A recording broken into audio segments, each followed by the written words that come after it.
J'aurais pu devenir comme Messi ou Cristiano Ronaldo.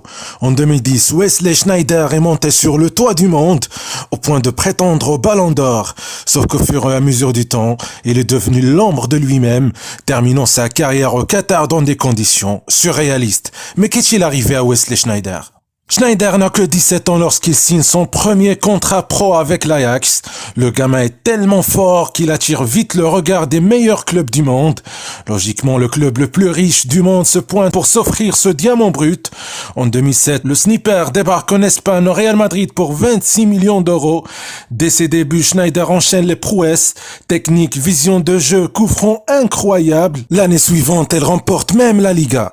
Malheureusement, le conte de fées prend fin en même temps que le retour de Florentino Pérez. Le président veut entamer un nouveau cycle en recrutant des Galactiques. C'est finalement le début d'une grande aventure pour Sneijder.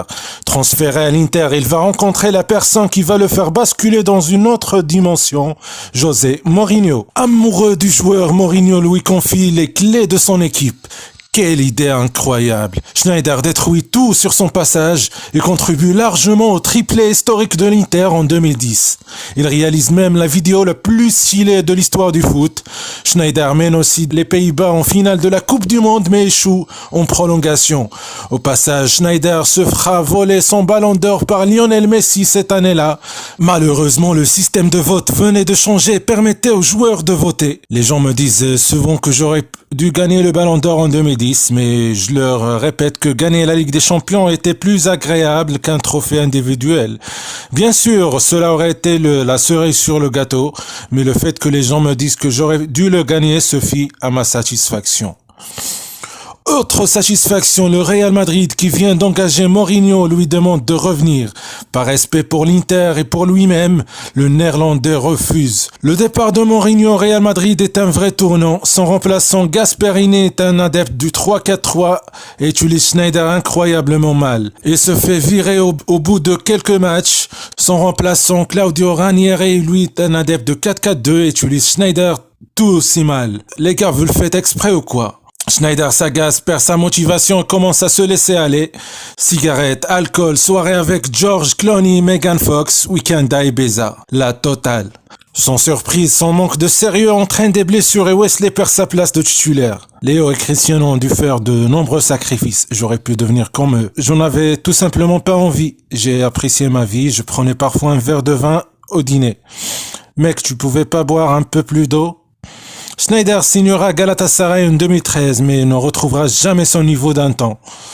Il passera par Nice avant de filer au Qatar pour y terminer sa carrière. L'expérience tourne mal et Sneijder finit par péter un câble après avoir reçu un carton rouge.